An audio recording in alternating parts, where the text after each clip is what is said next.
US గురించి మాట్లాడుకుందాం. ఇప్పుడు చాలా ఇష్యూస్ కూడా నడుస్తున్నాయి యుఎస్‌లో అని అంటున్నారు. సో ఏంటి అసలు ఏం జరుగుతుంది అసలు అక్కడ యూఎస్‌లో పరిస్థితి? జాబ్ మార్కెట్ బాలేదమ్మా. చాలా మంది ఆల్రెడీ వీసాలు ఉన్నవాళ్ళు, వర్క్ పర్మిట్లు ఉన్న వాళ్ళు చాలా మందికి ఉద్యోగాలు లేవు. పైపెచ్చు ఇక్కడ నుంచి స్టూడెంట్స్ చాలా మంది మాస్టర్స్ చేయడానికి వస్తున్నారు. మాస్టర్స్ అయిపోగానే అక్కడ ఉండి అక్కడే ఉద్యోగాలు చేసుకోవాలనుకుంటున్నారు. వాళ్ళకు కూడా ఉద్యోగాలు ఉండట్లా. వాళ్ళు ఏం చేస్తున్నారంటే ఏదో ఒక రకంగా బతకాలి కాబట్టి చిన్న చిన్న ఇల్లీగల్ జాబ్స్ చేసుకుంటున్నారు. డిపార్ట్మెంట్ ఆఫ్ హోమ్‌ల్యాండ్ సెక్యూరిటీ వాళ్ళకి దొరికిపోతే వాళ్ళందరూ వీసాలు క్యాన్సిల్ చేసి మళ్ళీ డిపోర్ట్ చేస్తున్నారు. లైక్ క్యాష్ జాబ్స్ అంటారు. Cash jobs. సో ఇవన్నీ చాలా ఇష్యూస్ జరుగుతున్నాయి. అందుకనే మేము కూడా మా శాయశక్తుల ఆ క్యాండిడేట్స్‌కి వాళ్ళందరికీ కూడా ఎవరెవరైతే ఇక్కడికి వస్తున్నారో వాళ్ళందరినీ కూడా చైతన్యపరిచే ప్రయత్నం చేస్తున్నాము. ఒక 2, 3 ఇయర్స్ ఆగండి. ఇప్పుడు వచ్చినా సరే జాబ్స్ లేవు. ఎందుకు ఇప్పుడు ఆ పరిస్థితి రావడానికి, దుస్థితి రావడానికి కారణం ఏంటి? రెసిషన్ వస్తుందమ్మా 2025కి 2009లో వచ్చిన రెసిషన్స్ కంటే కూడా బలమైన రెసిషన్ వస్తుంది అని అంటున్నారు ఇంకా నిపుణులు. 2025కి. 2025కి. సో ఇప్పుడున్న పరిస్థితి కూడా ఇంకా దారుణంగా అవబోతుంది అమెరికన్ జాబ్ మార్కెట్. ఓహ్! ఇప్పుడు ఇది 1.5 ఇయర్ నుంచి నడుస్తుంది కదా? 2 ఇయర్స్ నుంచి 2 ఇయర్స్ నుంచి నడుస్తుంది. ఇంకొక నెక్స్ట్ 25కి ఇంకా దారుణంగా. దారుణంగా ఉంది. అది ఇంకా బయట ఇప్పటివరకు కనిపిలా బయటికి. 2025కి అమెరికన్ ఎలక్షన్స్ అయిపోగానే ఖచ్చితంగా అది బెలూన్ బర్స్ట్ అయ్యేటట్టు. ఎందుకు కారణం ఏంటంటే అంటే ప్రాజెక్ట్స్ ఆర్థిక పరిస్థితి బాగాలేదు యుఎస్‌లో. యుఎస్ అంటే ఆర్థిక. అక్కడ పాలిటిక్స్ ఏమన్నా వాటి మీద ప్రభావం పడిందా? డెఫినెట్లీ బైడెన్ వచ్చిన తర్వాత అయితే బహుశా బైడెన్ అతి worst president in US politics, US political history అని అంటున్నారు జనాలు కూడా. ఎందుకంటే ఆయన బైడెన్ చేసింది ఏం లేదు, చేయకపోగా దేశాన్ని పూర్తిగా భ్రష్టు పట్టించాడు అని చెప్పి అక్కడ ఉన్న సిటిజన్స్ అంటున్నారు. కాబట్టి మేబీ చూడాలి ఏం జరుగుద్ది అనేది. అంటే ఇప్పుడు నెక్స్ట్ ఈ అమెరికా అల్లుడు తను రాబోతున్నాడు అనే వార్తలు వస్తున్నాయి. మీకు ఏమనిపిస్తుంది, గెలుస్తాడా? చెప్పలేమమ్మా. ఇప్పుడు చాలా నెక్ టు నెక్ ఉంది. ట్రంప్ గెలిచినా గెలుస్తాడు. కమలా హ్యారిస్ తమిళనాడు మూలాలు ఉన్న వ్యక్తి ఆమె. Kamal Harris Tamil Nadu. Okay. So ఆమె అంటే భారతీయురాలే. సో మూలాలు ఉన్నాయి ఆమెకి. ఎందుకంటే వాళ్ళ ఫాదర్ తమిళనాడు పుట్టారు ఆయన.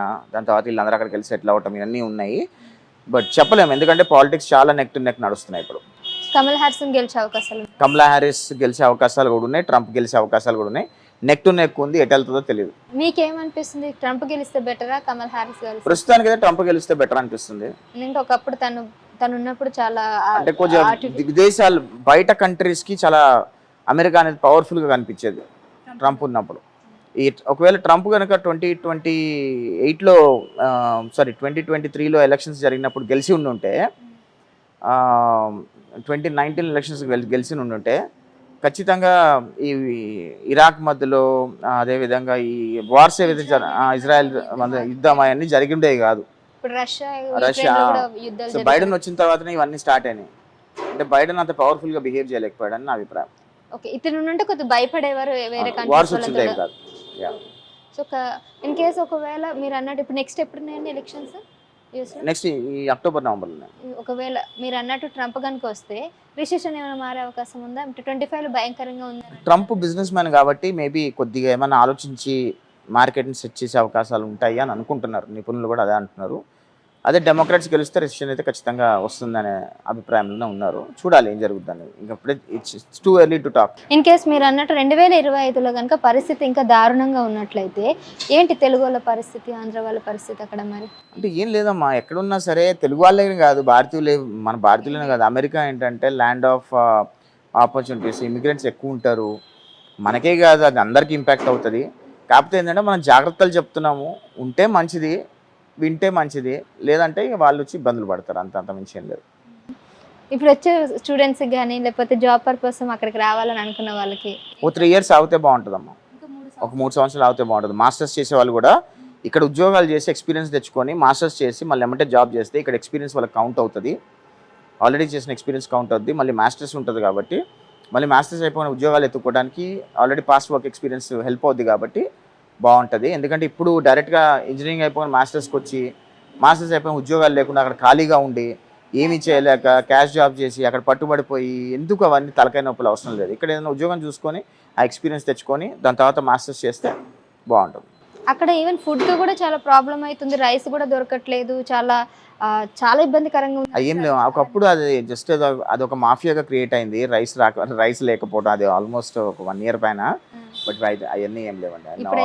ఇప్పుడు అన్నిటికీ బాగున్నాయి కానీ ఓన్లీ జాబ్ పర్పస్ ఇబ్బంది పడుతున్నారు. Job purpose. సో ఇప్పుడు ఒకవేళ అక్కడ నుంచి అందరు ఇండియాకి వచ్చేస్తున్నామని అనుకుంటే మీరు ఇచ్చే సలహా ఏంటి? ఏం లేదమ్మా, ఇప్పుడు అక్కడ ఉన్నోళ్ళు ఉంటారు ఖచ్చితంగా, వాళ్ళు ఎట్లనో వచ్చేస్తారు జాబులు లేకపోతే. ఇక్కడ నుంచి కొత్తగా ఉన్నోళ్ళు ఇప్పుడు రాకుండా ఉంటే బెటర్. సో ఇప్పుడు ఈవెన్ టీడీపీ పాలిటిక్స్ ఎన్ఆర్ఐలో కానీ లేకపోతే యూఎస్లో కానీ ఎట్లా ఉంది వాళ్ళ అక్కడ ప్రభావం? ప్రభావం ఏముండదమ్మా, కాకపోతే ఏంటంటే మేము ఓన్లీ ఎప్పుడైతే మా ఎన్ఆర్ఎస్ అవసరం ఉంటుందో అప్పుడే మేము రంగంలో దిగుతాం. అప్పటి వరకు మేము రంగంలో దిగం ఇప్పుడు అసలు. ఎలక్షన్స్ అయిపోయాయి, గెలిచారు మీరు. మా పనులు మేము చేసుకుంటున్నాము. అదే ఎన్ఆర్ఎల్గా మేము ఏమైనా కంపెనీలు తీసుకొచ్చి ఆంధ్రప్రదేశ్ రాష్ట్రంలో పెట్టుబడులు పెట్టించే అవకాశం ఉంటే మేము కూడా సీఈఓలతో మాట్లాడుతున్నాము. వాళ్ళని తీసుకొచ్చి ఆంధ్రప్రదేశ్ రాష్ట్రంలో మా లోకేష్ గారిని కల్పించే ప్రయత్నం చేస్తున్నాము, చంద్రబాబు నాయుడిని కల్పించే ప్రయత్నం చేస్తున్నాము. పెట్టుబడులు తీసుకురావడంలో ఎన్ఆర్ఎల్ కూడా కీలక పాత్ర పోషిస్తున్నారు. ఓకే, మీకు ఫర్దర్గా ఆలోచన ఉందండి ఇక్కడ ఏమైనా ఇన్వెస్ట్ చేయాలని? అంటే 2014లో నేను కంపెనీ పెట్టాలనుకున్నాను, మన రామకృష్ణ టెక్నో టవర్స్లో కొన్నాం కూడా. బట్ ఈ దరిద్రుడు వచ్చిన తర్వాత అయిపోయింది అంతా. అందుకని ఇంకా జగన్మోహన్ రెడ్డి లాంటి వాడు మళ్ళీ ఏమన్నా వస్తాడేమో అని భయం వేస్తుంది నాకు. అందుకని పెట్టాలా వద్దా అని ఆలోచిస్తున్నాం. మీరే అన్నారు కదా ఇంకా నెక్స్ట్ అసలు మొత్తం భూస్థాపితం అయిపోతుంది, విలీనం చేస్తారు కాంగ్రెస్. అందుకని అంటున్నా. సో ఇప్పుడు మళ్ళీ ఇప్పుడు చంద్రబాబు నాయుడు గారు వచ్చిన తర్వాత మళ్ళీ మేము కంపెనీ స్టార్ట్ చేయాలనుకుంటున్నాము. తప్పకుండా మా వంతు ప్రయత్నం మేము చేస్తాము, మా వంతు ఇన్వెస్ట్మెంట్ పెడతాము, ఉపాధి కల్పించే ప్రయత్నం తప్పకుండా చేస్తాం.